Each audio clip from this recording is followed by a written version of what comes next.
Javier Milei dice que todavía existe inflación en Argentina por los rezagos monetarios. Pues bien, no estoy de acuerdo y en este vídeo voy a explicar por qué. Veámoslo. Javier Milei ha repetido en muchísimas ocasiones que la inflación es siempre y en todo lugar un fenómeno monetario. Una frase con la que estoy esencialmente de acuerdo, pero que en apariencia contrasta con los más recientes datos de inflación en Argentina. A pesar de que la oferta de pasivos estatales por parte del Estado argentino y por parte del Banco Central de la República Argentina ha dejado de aumentar, la oferta de moneda estatal no está creciendo.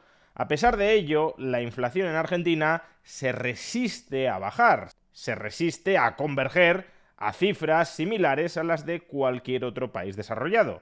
El último dato de inflación que tenemos disponible, correspondiente al mes de noviembre de 2025, marcó una inflación del 2,5% mensual, una cifra muy inferior a la que registraba Argentina 2 años antes, durante el último mes de gobierno peronista, que fue del 12,8%, pero aún así un 2,5% de inflación mensual es una cifra, ya digo, mucho más alta que la de cualquier otro país desarrollado. Y claro, aquí surge una aparente paradoja. Si es verdad que la inflación siempre y en todo lugar es un fenómeno monetario, y el Estado argentino, incluyendo el Banco Central, han dejado de aumentar la oferta monetaria, ¿por qué la inflación no se ha parado en seco?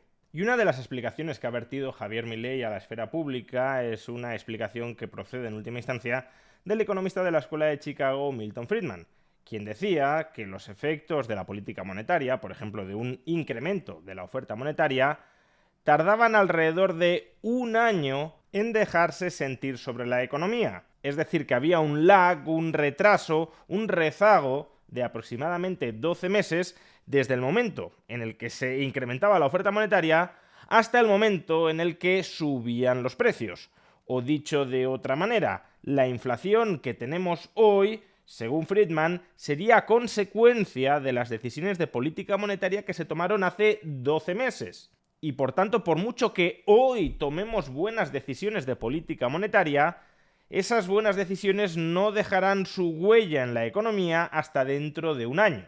Y esto sería así fundamentalmente porque el dinero, desde que se inyecta en la economía hasta que hace elevar los precios, tiene que circular por toda la economía, y como esa circulación no es instantánea, pues hay un retraso, un lag, desde el momento en el que se crea y se inyecta ese dinero en la economía hasta que ese dinero termina circulando por toda la economía y elevando el nivel general de precios. Esta idea de Friedman es una idea que Javier Milei ha defendido desde hace muchísimo tiempo. No es una idea que haya sacado ahora a la esfera pública. Ya lo repetía incluso antes de ganar las elecciones, que hay un rezago desde el momento en el que se toman medidas hasta el momento en el que esas medidas surten su efecto. Sin embargo, en las últimas semanas Javier Milei sí ha modificado ligeramente esta idea del rezago monetario. Ha manifestado que, aunque él en un principio pensaba que el rezago monetario podía ser de en torno a 18 meses, en realidad cree ahora que se extiende hasta los 24 o incluso los 26 meses. Y por tanto que todavía quedan algunos meses hasta que la última perniciosa influencia del kirchnerismo gobernante hace 2 años, desaparezca de la economía argentina y por tanto la inflación se estabilice. A mí, sinceramente, esta idea de los rezagos de la política monetaria no me convence en absoluto.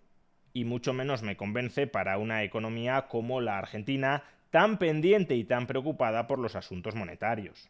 Por un lado, si fuera cierto que la política monetaria tiene un rezago de 2 años, entonces llegaríamos a la absurda conclusión de que toda la moderación de la inflación de los últimos 2 años de gobierno de Javier Milei en realidad se corresponde a medidas de política monetaria que tomó el peronismo mientras gobernaba. Que la caída de la inflación en 2024 se debe a las decisiones de política monetaria del kirchnerismo en 2022. Y obviamente esto no tiene ningún sentido. Y no lo tiene porque los agentes económicos, tan pronto como sospechan que el Estado argentino va a aplicar una mala política monetaria / política fiscal, rápidamente reducen con mucha fuerza su demanda de pesos, se refugian en el dólar, eso anticipa, acelera la depreciación del peso y por tanto traslada de inmediato la inflación a los precios internos. Esto de hecho es algo que vimos muy recientemente durante el periodo previo a las elecciones de medio término del 26 de octubre. En ese momento, como había miedo en el ambiente de que el peronismo pudiese ganar las elecciones de medio término, la demanda de pesos se hundió, los argentinos huyeron masivamente al dólar y eso aceleró la depreciación del peso frente al dólar. No hizo falta esperar en absoluto a que el peronismo ganara las elecciones, aplicara pésimas medidas de política monetaria o de política fiscal y transcurrieran 2 años hasta que esas pésimas decisiones de política monetaria o política fiscal se dejaran sentir en los precios de la economía. No. La mera expectativa de que el peronismo ganara las elecciones, no la certeza de que las ganara, sino la mera expectativa de que las ganara y de que pudiera tomar en consecuencia malas decisiones fiscales y monetarias, ya depreció en agosto y en septiembre el peso frente al dólar. Vamos, que los agentes económicos no son meros agentes pasivos que se quedan de brazos cruzados esperando a que las decisiones de política monetaria que adoptan los gobernantes se dejen sentir en la economía. No, son agentes económicos que anticipan racionalmente el resultado de esas malas decisiones de política fiscal o de política monetaria y que por tanto actúan preventivamente desde ya mismo y anticipan la depreciación que esas futuribles malas decisiones políticas pueden generar sobre la moneda. La política monetaria y fiscal, lejos de actuar con retraso, actúa más bien con anticipación. Muchas veces sus efectos se dejan sentir antes incluso de que esa política monetaria y fiscal se haya aprobado. Pero entonces, si esto es así, si no le compro a Friedman o a Javier Milei la idea del retraso de los efectos de la política monetaria, y al mismo tiempo, en cambio, sí estoy de acuerdo con su idea base de que la inflación es siempre y en todo lugar un fenómeno monetario, ¿cómo es posible que siga habiendo inflación en Argentina si al mismo tiempo es cierto que la oferta de pasivos del Tesoro y del Banco Central de la República Argentina no están aumentando desde hace meses? Como es que la congelación de la oferta monetaria estatal no ha eliminado ya por entero la inflación en Argentina, si la inflación es siempre y en todo lugar un fenómeno monetario, y además el nivel general de precios reacciona anticipatoriamente a las decisiones de política monetaria y fiscal que se adoptan. Vamos a intentar explicarlo. Cuando se dice que la inflación es siempre y en todo lugar un fenómeno monetario, no se está diciendo, aunque muchas personas lo equiparan, y no es correcto hacerlo, que la inflación sea siempre y en todo lugar un fenómeno de la oferta monetaria. Cuando hablamos de fenómeno monetario, nos estamos refiriendo tanto a la oferta monetaria como a la demanda monetaria. El dinero puede perder valor, generando en consecuencia inflación, tanto porque la oferta monetaria aumenta más que la demanda monetaria, cuanto porque la demanda monetaria cae más de lo que se reduce la oferta monetaria. Si la oferta monetaria estatal se halla congelada en Argentina, entonces toda la inflación que aún hoy está experimentando la economía ha de venir de caídas de la demanda monetaria, es decir, de una reducción de la demanda de pesos. ¿Y por qué se reduce la demanda de pesos?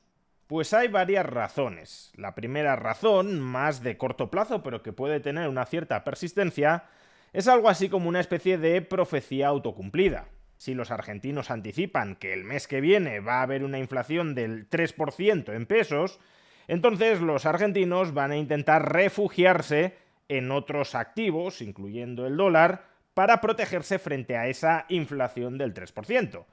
Que los argentinos vendan pesos para comprar otras cosas, lo que hace es reducir la demanda de pesos, lo que hace es reducir la cantidad de pesos que los argentinos quieren tener en su balance. Por ello, la expectativa de que la inflación va a persistir puede generar endógenamente una reducción de la demanda de dinero, de la demanda de pesos, que engendre la propia inflación. Obviamente esto es algo que con el tiempo se tiende a corregir. Conforme vas generando confianza en la moneda, la inflación va cayendo y entonces se revisan a la baja las expectativas de inflación. Eso hace que se reduzca menos la demanda de dinero, que la inflación sea cada vez más baja y por tanto termina llegando un punto en el que la inflación es muy baja o casi inexistente y la demanda de pesos se estabiliza.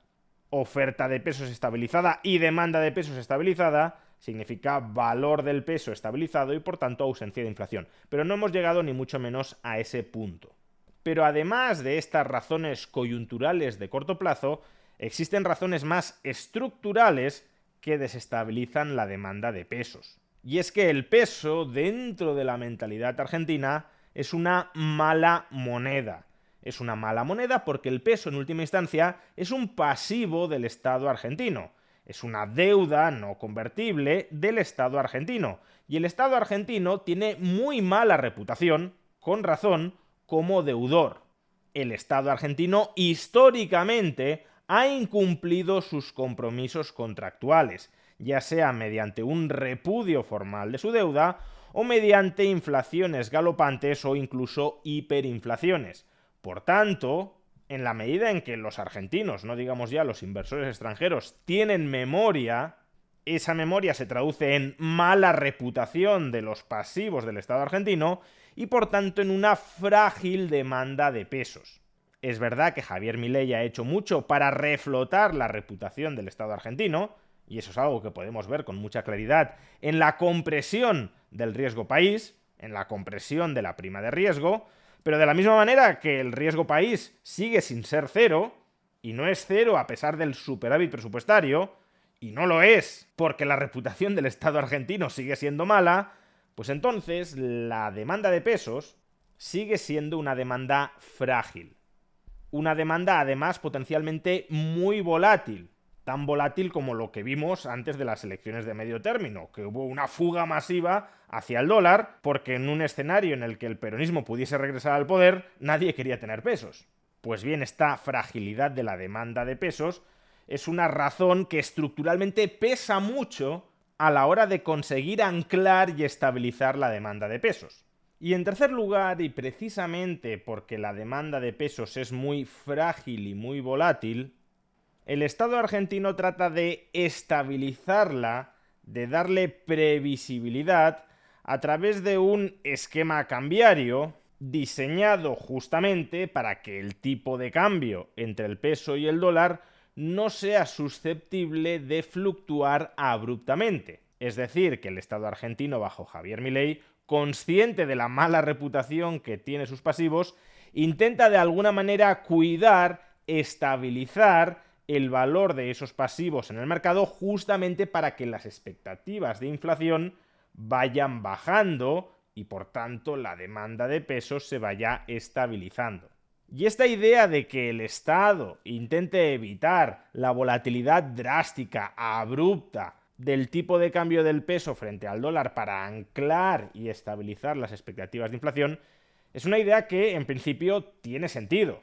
No es una idea ni mucho menos que yo critique, como hacen muchos otros economistas, incluyendo economistas liberales en Argentina, que lo ven como una especie de intervencionismo estatal. Intervencionismo podrá ser que el Estado emita dinero, que el dinero que tenemos hoy en día sea un dinero estatal, pero que el Estado intente estabilizar y cuidar el valor del dinero que emite no es un intervencionismo adicional, es algo consustancial a la propia emisión de dinero estatal. Como digo, yo no me opongo de entrada a que existan mecanismos de estabilización cambiaria como los que hoy en día están vigentes en Argentina. Sin embargo, hay que ser consciente también de los peligros que estos mecanismos de estabilización cambiaria tienen de cara a anclar las expectativas. Si estos mecanismos de estabilización cambiaria se van modificando continuamente, si pasamos de un crawling peg a un tipo de cambio flotante entre bandas que aumentan a un porcentaje constante cada mes, a un tipo de cambio flotante entre bandas que aumentan cada mes al ritmo de la inflación, entonces se genera ruido, se genera incertidumbre sobre cuál va a ser el régimen cambiario futuro de la economía. Y ese ruido, esa incertidumbre sobre si se va a modificar el régimen cambiario, sobre si se va a permitir que el peso se deprecie más o se deprecie menos con respecto al dólar, sobre si el Estado argentino va a tener suficiente potencia en forma de dólares como para cumplir con la promesa de estabilización dentro de su esquema cambiario, todo eso puede contribuir a generar incertidumbre régimen, incertidumbre cambiaria adicional que reduzca la demanda de pesos. Por tanto, más allá de si el Estado argentino ha congelado la oferta monetaria, el hecho cierto es que no ha conseguido todavía estabilizar la demanda monetaria, en gran medida por la mala reputación heredada de ese Estado argentino que se proyecta a futuro. ¿Qué pasa si más adelante se dejan de aplicar las actuales políticas de estabilización? Pero en parte también porque las respuestas que está intentando dar el Estado argentino para contrarrestar esa mala reputación histórica, en algunos casos generan ruido por sí mismas que en el margen también puede contribuir a desestabilizar la demanda de pesos. Por tanto, desde mi punto de vista, Javier Milei debería dejar de hablar tanto de rezagos monetarios, de retrasos monetarios, y empezar a hablar más de que por muy grande que haya sido el esfuerzo fiscal y monetario que han hecho, por muy notable que haya sido el saneamiento financiero del Estado argentino, el Estado argentino, por desgracia, sigue sin ser creíble o totalmente creíble en los mercados, tal como se ve en el riesgo país y tal como se ve también en una inflación más alta de lo normal. Por supuesto, es complicado que un presidente de la República verbalice este discurso, porque casi estaría avalando la percepción del mercado de que el peso no merece ser creíble, lo cual contribuiría a desestabilizar todavía más el valor del peso. Quizá por ello Javier Milei prefiere hablar de rezagos monetarios, aunque la causa real por la cual la inflación persiste en Argentina sea el descrédito estructural heredado del Estado argentino. Sea como fuere, y pese a todas estas dificultades, creo que la inflación en Argentina va a continuar por la senda de la moderación durante los próximos meses. Si durante los últimos meses la inflación en Argentina ha repuntado algo, eso ha sido por la desestabilización extraordinaria de la demanda de dinero que se ha producido durante estos últimos meses, previos a las elecciones de medio término, que amenazaban con hacer regresar al peronismo al poder. Ahora que han concluido esas elecciones y el resultado ha sido que felizmente el peronismo no regresa al poder, la demanda debería estabilizarse en parte y eso debería contribuir a profundizar el proceso de desinflación y por tanto a estabilizar la demanda de dinero. Y si la oferta de dinero es estable y la demanda también, entonces no hay inflación. O por expresarlo de otro modo, la subida de la inflación que hemos visto durante los últimos meses no se debe a rezagos monetarios, se debe también al riesgo KUKA.